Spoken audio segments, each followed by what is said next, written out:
او دا بل نظم دی پردی سجدې. یو سړی له لیرې ځایه ورغلی، هر اندام یې و ستومان په زړه راغلی، د خره ملا یې هم له بار څخه درنه وه، پر بار کړې یې درنه مجسمه وه. یوې لویې بتخانې ته ور روان و، منتظر ورته په لار کې بامبړان و. هغه ښار و د زړو بت پرستانو، همیشه یې عبادت کړ د بتانو. دوی لا نه و د ښار منځ ته رسېدلي، لا یو لوی بتخانې نه وې لیدلي چې په لاره کې ولاړ ورته ښاریان وه، که بزګر که کسبګر که تاجران وه.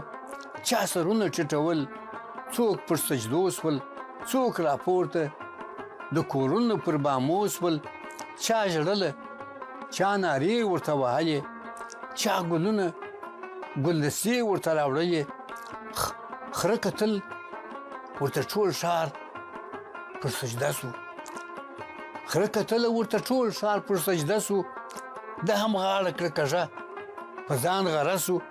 خر حیران سو چې دا څنګه تماشه ده، په دې ښار کې بله ننداره ده. له ازله چې خالق یم پیدا کړي، بې وهلو مې بل ژوند نه دی لیدلی. تل په لښتو یم وهلی خرکارانو، په ښکنځلو یم ترټلی څښتنانو. نن چې ګورم هر سړی راته سجدې کړي، نر او ښځې مې له بامه نندارې کړي.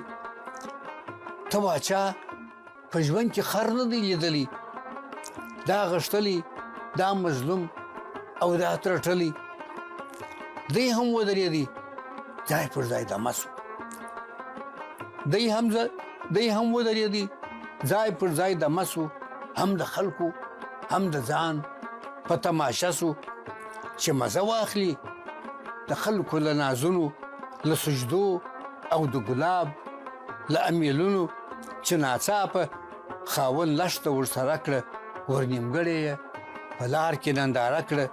ویل اوس لا هغه وخت نه دی راغلی، چې بخر چا په معبد کې وي ساتلی. لیکل سوي چې د خره په نوم سجدې دي تر هغه وخته لا پاته زمانې دي. لیکل سوي چې د خره په نوم سجدې دي تر هغه وخته لا پاته زمانې دي. ته له بخته مرور ګرځه ترټلی، چې پر شا دي خپل بار نه دی پېژنده.